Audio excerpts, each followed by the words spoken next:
Peggy 16.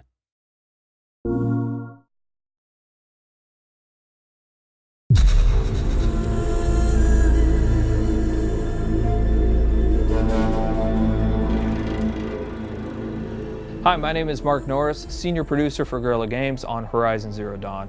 And here we are, finally with Paris Games Week. We premiered Horizon Zero Dawn at E3, and at that time we only showed the behind closed doors to a number of the media members, but we've never shown it publicly. And finally, we are going to do that here today.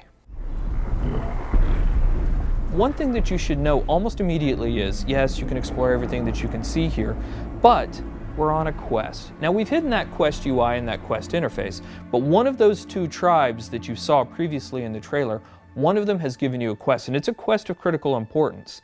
And that quest is to get a very specific resource. It's a resource from the canisters that you can find on the back of this herd that we call the Grazers.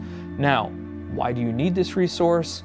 Why does this tribe need it? What is happening in this world? Those are still things that we're going to keep a mystery, but you will desperately need to retrieve this because it's a critical part of what's happening.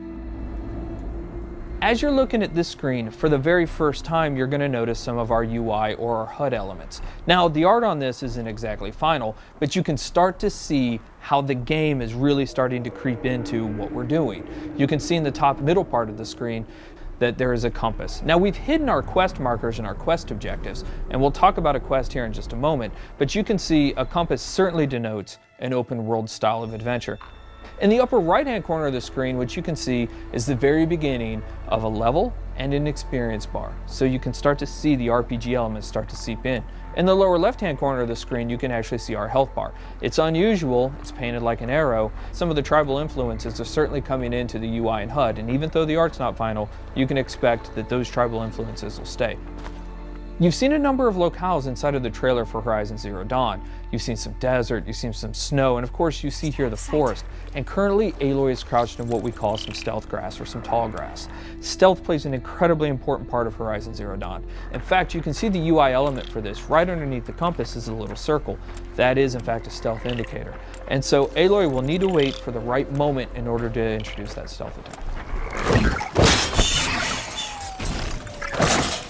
Sorry, little one. So we mentioned that there are a couple of RPG elements, right? One of those things that you just saw, especially if you've got the keen eyes or if we zoom in on it, is the number 825 that just popped up. So that number 825 is incredibly important. Why? Because it denotes that there are, in fact, RPG elements hiding behind the hood. That is a damage value. We call that floating combat text, and you can see that number pop up.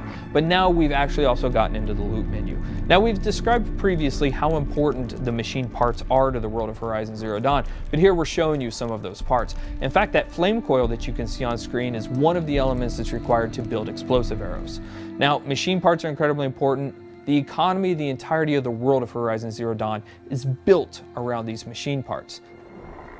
So here you can see Aloy picking up what is essentially a couple of health plants. Now, those will fill up your health if you get low, but the important thing here is actually what they represent. You will want to explore every nook and cranny of this open world. The ancient city, the tops of mountains, rivers and valleys, all kinds of settlements, because you never know what you'll find. Guerrilla's DNA is strong in Horizon Zero Dawn. We've talked about this game being an action RPG, but Guerrilla Games is really known for its action. What Aloy is going to do here, she's going to use what we call the explosive tripwire. And that is really used as a trap. It can be used as a defensive countermeasure, but it's mostly used as a preventative measure. She knows, because she spent so much time with these machines, that these Grazers are incredibly skittish, that they will run off at the first sight of her or the first sight of noise. And she knows that if she's going to complete this quest, she's got to get those canisters. So for her, the best way to make sure this happens is to set these explosive tripwires down and try to find a way to force the Grazers into the traps. So that's what we're going to try and do. We're going to set down a couple of these traps, and we're going to try and create a distraction.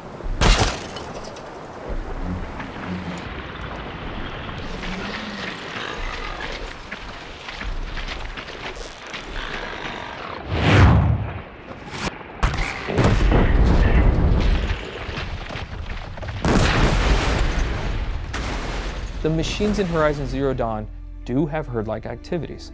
And here we have a species defending itself, these Grazers, allowing a couple of them to stick around to fight Aloy.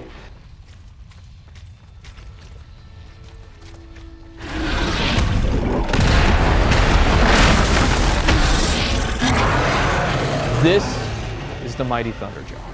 One thing that you will immediately notice is the size differential between Aloy and the Thunderjaw. The Thunderjaw is 24 meters long and it's 10 meters wide.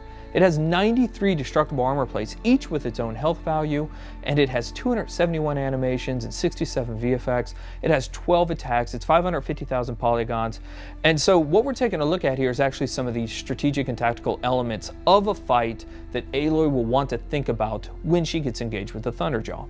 So we're going to take a look right here at the fact that there's actually some weak points on the Thunderjaw. As you're taking a look at the leg here, that orange muscle that you can kind of see underneath there, that is also a weak point. If you're able to hit that, you're able to do 4 times the amount of damage that you would ordinarily do.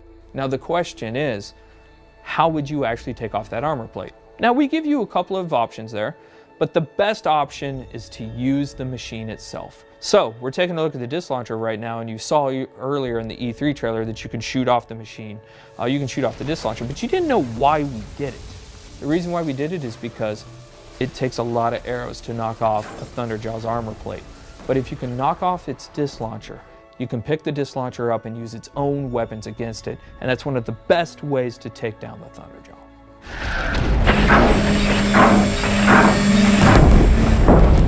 Fighting the Thunderjaw is an awe-inspiring experience. We talked previously about the fact that it has 12 attacks.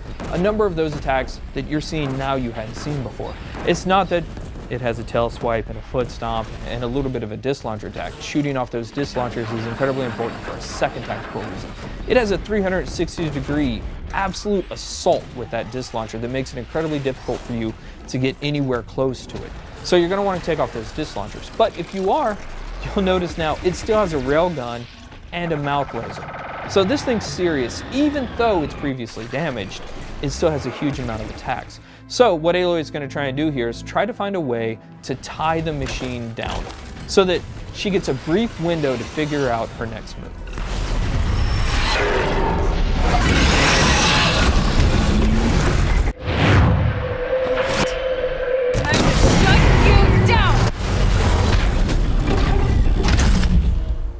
So that was the playthrough of the behind closed door session of Horizon Zero Dawn.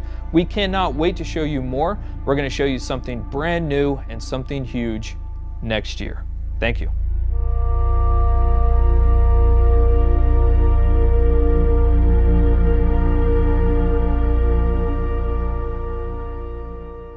For the players.